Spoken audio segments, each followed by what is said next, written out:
ఇప్పుడు రాష్ట్ర వ్యాప్తంగా ఎక్కడ చూసినా కానీ పోలీస్ శాఖ గురించే చర్చ నడుస్తుంది. ముఖ్యంగా తాడిపత్రిలో జరిగినటువంటి ఏదైతే ఈ మారణ హోమం ఉందో, తాడిపత్రిలో జరిగినటువంటి ఏదైతే అరాచకం ఉందో, దానికి ప్రధాన కారణమైనటువంటి డిఎస్పి చైతన్య గురించి అయితే ఇప్పుడు పోలీస్ శాఖలోనే పెద్ద ఎత్తున చర్చ నడుస్తుంది. అసలు ఎందుకు డిఎస్పికి ఇంత బలుపు, ఎందుకు డిఎస్పి వైసీపీకి కొమ్ము కోస్తున్నాడు, అక్కడ ప్రస్తుత ఎమ్మెల్యే అయినటువంటి కేతిరెడ్డి పెద్దారెడ్డికి ఎందుకు ఆ డిఎస్పి ఈ విధంగా అరాచకం చేసి ప్రతిపక్షాలను వేధించి ఆయనకు కొమ్ము కాస్తున్నాడని చెప్పి పెద్ద ఎత్తున చర్చ నడుస్తుంది. వాస్తవానికి ఇప్పుడు ఆ డిఎస్పి చైతన్య మీద తక్షణమే చర్యలు తీసుకోవాలి. ముందు సస్పెండ్ చేసి విచారణ చేసి నిజంగానే దీనికి ఆజ్యం పోశాడు అని నిరూపిస్తే సర్వీస్ నుంచి కూడా రిమూవ్ చేయాలి. వాస్తవానికి ఈ డిఎస్పి అనే వ్యక్తి ప్రస్తుతం రాజంపేట డిఎస్పిగా ఉన్నాడు. గతంలో 2 ఏళ్ల పాటు తాడిపత్రి డిఎస్పిగా మొదటి పోస్టింగు వైసీపీ ప్రభుత్వం వచ్చిన తర్వాత తీసుకున్నాడు. ఆ తర్వాత కేతిరెడ్డి పెద్దారెడ్డికి అన్నీ తానై ఉన్నాడు. ఒక రకంగా వైసీపీ కార్యకర్త నయం, ఎక్కడో చోట మానవత్వం అన్న చూపుతాడేమో, కానీ క్రూరంగా వ్యవహరించినటువంటి వ్యక్తి ఈ డిఎస్పి చైతన్య. మరి ఎందుకు ఇంత బలుపు అంటే వాళ్ళు అండ చూసుకుని, వైసీపీ పార్టీ అండ చూసుకుని నన్ను ఎవరూ ఏం చేయలేరని ఒక రకంగా పై స్థాయి అధికారులు హెచ్చరించినా కానీ వారి ఆదేశాలను సైతం బేఖాతరు చేస్తూ నన్ను ఎవడరా ఆపేదన్నట్టుగా ఇష్టం వచ్చినట్లు వ్యవహరించినటువంటి వ్యక్తి ఈ చైతన్య. వాస్తవానికి డిఎస్పి చైతన్య అనే వ్యక్తి కాకి డ్రెస్సు వేసుకున్నటువంటి వైసీపీ రౌడీ అని చెప్పి స్థానిక ప్రజలే చెప్పే పరిస్థితి. ఎందుకంటే ఏ పోలీసు అధికారి మీద లేని విధంగా ఈ చైతన్య మీద 23 ప్రైవేటు కేసులను తాడిపత్రిలో వివిధ ప్రజలు వేయటం జరిగింది. ఎందుకంటే వైసీపీ చేత బాధితులుగా ఉండి స్టేషన్కు వెళితే వేళ్ల మీదే ఎదురుదాడి చేసి కాళ్ళు చేతులు విరగ్గొట్టి తల పగలగొట్టి రక్తం గారుతున్నా కానీ కనికరించకుండా వేధించినటువంటి వ్యక్తి ఈ డిఎస్పి. ఎప్పుడైతే ఆత్మాభిమానం దెబ్బతిందో వీళ్ళంతా కూడా కోర్టుకెక్కి ప్రైవేటు కేసులు అయితే వేయటం జరిగింది. ఈ 23 ప్రైవేటు కేసులు కూడా ప్రస్తుతం విచారణలో ఉన్నాయి. మరి పోలీసు ఉన్నతాధికారులు కూడా ఇన్ని ప్రైవేటు కేసులు ఎదుర్కొంటున్నటువంటి అధికారిని ఎందుకు ఉపేక్షిస్తున్నారనేది ఎవరికి తెలియని విషయం. ఇక తాడిపత్రిలో వన్ సైడ్గా వ్యవహరిస్తున్నారనే ఆరోపణలు తీవ్రంగా వచ్చిన నేపథ్యంలో మనవాడిని రాజంపేట బదిలీ చేశారు. నిన్న ఎన్నికల తరువాత ఎవరైతే జేసీ ప్రభాకర్ రెడ్డి ఉన్నాడో ఆయన మీద బాష్పవాయు ప్రయోగిస్తే ఆయన కొద్దిగా అస్వస్థతకు గురై హైదరాబాద్లో చికిత్స తీసుకుంటున్నాడు. సరిగ్గా ఆయన లేని సమయంలో రాజంపేటలో డిఎస్పిగా ఉండాల్సిన చైతన్య అర్ధరాత్రి తాడిపత్రిలో ప్రత్యక్షమయ్యి 100 మంది స్పెషల్ బెటాలియన్ పోలీసులను తన వెంట వేసుకుని వెళ్ళి ఎవరైతే జేసీ ప్రభాకర్ రెడ్డి ఆఫీసు ఉందో ఆ ఆఫీసు మొత్తాన్ని కూడా ధ్వంసం చేసి అక్కడ కంప్యూటర్ ఆపరేటర్గా పనిచేసే కిరణ్ అనే ఒక దివ్యాంగుడి తల పగలగొట్టి రక్తం గారుతుందని చెప్పినా కానీ వదిలిపెట్టకుండా కాలర్ పట్టుకుని లాక్కొచ్చి స్టేషన్కి తీసుకెళ్ళి దాదాపుగా ఎవరైతే జేసీ ప్రభాకర్ రెడ్డికి చెందినటువంటి 35 మంది అనుచరులు ఉన్నారో వారందరినీ కూడా బలవంతంగా కుక్కల్లాగా ఈడ్చుకుంటూ వెళ్ళి జీబులో వేసుకెళ్ళి అరెస్టు చేసిన పరిస్థితి. అసలు ఎన్నికలు అయిపోయిన తరువాత రాజంపేట నుంచి చైతన్యను తాడిపత్రి పంపింది ఎవరు? ఇక్కడ పోలీసు ఉన్నతాధికారులు డిఐజీ కానివ్వండి, ఎస్పీ కానివ్వండి మాకు తెలియదు అని చెప్పే పరిస్థితి. పోలీస్ శాఖ సిగ్గుపడాల. రాజంపేట పరిధిలో ఉండాల్సిన ఒక డిఎస్పి ఈరోజు తాడిపత్రి పరిధిలోకి వచ్చి అరాచకం చేశాడు అంటే పోలీసు ఉన్నతాధికారులు మాకు తెలియదు అంటే సిగ్గుచేటు కాదు. ఒకవేళ మీ అనుమతి లేకుండా మీకు ఇంటిమేషన్ ఇవ్వకుండా తనకు తానుగా వచ్చుంటే ఈరోజు సర్వీస్ నుంచి రిమూవ్ చేయాలి. ఆయన చేసిన అరాచకం అంతా ఇంత కాదు, ఒక రకంగా మారణ హోమం సృష్టించాడు, రిమూవ్ చేయాలి.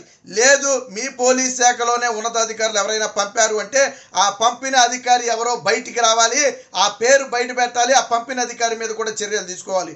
వాస్తవానికి తాడిపత్రి అంటేనే విరుచుకుపడే చైతన్యను జేసీ ప్రభాకర్ రెడ్డి మీద ఆయన అనుచరుల మీద కక్ష తీర్చుకోవడం కోసం కేతిరెడ్డి పెద్దారెడ్డి స్వయంగా రప్పించాడు అనే ఆరోపణలు ఉన్నాయి.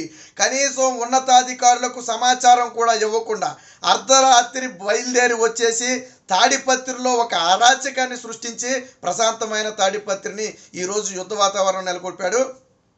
ఆయన బాధితులు ఒక్కొక్కరిగా మాట్లాడుతుంటే బాధ కలిగే పరిస్థితి. కొంతమంది మహిళలు వివిధ కారణాలతో న్యాయం చేయమని వెళితే ఎదురు తిరిగితే మిమ్మల్ని స్టేషన్లో బట్టలోడ తీసి కొడతానని చెప్పాడట. ఎవరు? చైతన్య, డిఎస్పీ చైతన్య, అలాగే టీడీపీ కౌన్సిలర్ని తీసుకెళ్ళిపోయి ఇష్టం వచ్చినట్టు దాడి చేసి వేలిరిగిపోయి రక్తం కారుతుంటే అయినా కానీ వదలకుండా అమ్మనా బూతులు తిట్టడమే కాకుండా నువ్వు చంద్రబాబుకు పుట్టావా అని అడిగాడంటే డిఎస్పీ చైతన్య. ఒక ఉన్నత స్థాయి అధికారి ఇలాంటి మాటలు మాట్లాడాల్సిందేనా? గొర్రెల కాపర్లు టీడీపీకి సానుభూతి పరులుగా ఉన్నారని గొర్రెల కాపర్లు ఏం చేస్తారని మనకు తెలియదు. కుర్రోళ్ళు గొర్రెల కాపర్లను తీసుకెళ్ళిపోయి ఇష్టానుసారం దాడి చేయడమే కాకుండా మిమ్మల్ని రైలు పట్టాల మీద పడుకోబెట్టి చంపేస్తాను ఒక్కొక్కడిని అని చెప్పి గన్ పాయింట్లో మైండ్ బ్లాక్ పాయింట్లో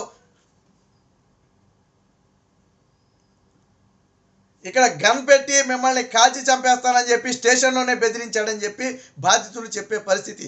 వాళ్ళంతా కూడా కలిసికట్టుగా వివిధ కోర్టుల్లో ప్రైవేటు కేసులు కూడా వేశారు. ప్రైవేటు కేసులు వేసిన తర్వాత మళ్ళీ తిరిగి వాళ్ళ మీద వేధింపులు.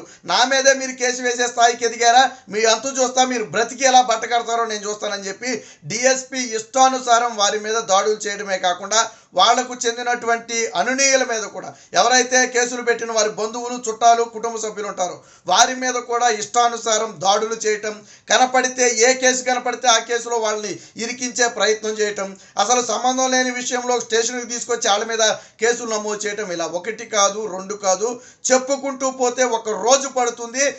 తాడిపత్రిలో ఈ డిఎస్పీ చైతన్య సృష్టించినటువంటి అరాచకం. అందుకనే ఏమంటారు, డిఎస్పీ అనేది పోలీస్ డ్రెస్ వేసుకున్నటువంటి వైసీపీ రౌడీ కంటే దారుణంగా వ్యవహరిస్తున్నారు. ఇంకా వైసీపీ రౌడీలకి ఎక్కడో కొద్ది గొప్ప మానవత్వం ఉండొచ్చు దాడులు చేసిన, కానీ చైతన్యకి అసలు మానవత్వమే లేదు. స్టేషన్లో దాదాపుగా 150 మందికి పైగా తెలుగుదేశం పార్టీ కార్యకర్తల్ని, సానుభూతి పరులని చావగొట్టాడంట. రక్తాలు వచ్చేటట్టు చావగొట్టి మళ్ళీ తీసుకెళ్లి ప్రభుత్వ ఆసుపత్రిలో అదే చైతన్య పడేసాడని చెప్పి ఇప్పుడు ఎక్కడికక్కడ చెప్పుకునే పరిస్థితి. ఏ పోలీసు అధికారి మీద 23 ప్రైవేట్ కేసులు వేయరు. ఎక్కడైనా ఒకటి అరా నష్టం జరుగుంటే ఒకళ్ళిద్దరు కేసులు వేస్తారు. 23 మంది వేసిన ప్రతి ఒక్కరు కూడా సామాన్యుడు, గుళ్ళలు కాసుకునే వాళ్ళు, లేదా ఒక మహిళను అనరాని మాటలు అంటే ఒక సాధారణ మహిళ లేదా టీడీపీ కార్యకర్తలు, వీళ్ళే తప్ప ఎవరు కూడా ఇందులో లేరు. అంటే ఏ స్థాయిలో తాడిపత్రిలో చైతన్య అరాచకం సృష్టించాడో మనకు అర్థమవుతుంది. ఎన్నికల తరువాత కూడా జేసీ ప్రభాకర్ రెడ్డి లేని సమయం చూసుకుని అరాచకం సృష్టించి ఆయన అనుచరులను 30 మంది అరెస్ట్ చేయడమే కాకుండా దివ్యాంగుడైన కిరణ్ని, సార్ నాకేమీ తెలియదు, నేను కంప్యూటర్ ఆపరేటర్ అని చెప్పినా కానీ వినకుండా తలపగలగొట్టి ఇంట్లో సీసీ కెమెరాలన్నీ కూడా ధ్వంసం చేసి ఇష్టానుసారంగా వ్యవహరించినటువంటి వ్యక్తి ఈ డిఎస్పీ చైతన్య. ఈ డిఎస్పీ చైతన్య అంట చూసుకుని కొంతమంది కింది స్థాయి అధికారులు కూడా విచ్చలవిడిగా టీడీపీ నేతల మీద దాడులు చేయడం జరిగింది. తక్షణమే డిఎస్పీ చైతన్యను సర్వీస్ నుంచి రిమూవ్ చేయాలి. ఇలాంటి వైసీపీ రౌడీ కంటే దారుణంగా వ్యవహరిస్తున్నటువంటి ఇలాంటి వ్యక్తులు పోలీసు శాఖలో ఉండటానికి అనర్హులు. వెనకమాల వైసీపీ అండ చూసుకుని రెచ్చిపోతున్నటువంటి డిఎస్పీ ఎవరైతే చైతన్య ఉన్నాడో ఖచ్చితంగా ఆయన్ని సర్వీస్ నుంచి రిమూవ్ చేయాలి. ఎందుకంటే ప్రజలకు సేవ చేయాలనే ఉద్దేశంతో పోలీస్ శాఖలోకి రావాలి తప్ప ఇలా అధికారులకు, అధికారంలో ఉన్న వాళ్ళకు కొమ్ము కాసి అరాచకం చేసి న్యాయం కోసం వచ్చిన పేద ప్రజల మీద విరుచుకుపడే ఇలాంటి వ్యక్తులు రాష్ట్రానికి అవసరం లేదు. ఇప్పుడు డిఎస్పీ చైతన్య వ్యవహారం అనేది తీవ్రస్థాయిలో చర్చనీయాంశంగా మారింది. తక్షణమే రాజంపేట నుంచి ఎందుకు తాడిపత్రి వెళ్ళాడో కనుక్కొని వెంటనే సస్పెండ్ చేయడమే కాకుండా సర్వీస్ నుంచి కూడా రిమూవ్ చేయాలని చెప్పి బాధితులందరూ కూడా గట్టిగా డిమాండ్ చేసే పరిస్థితి.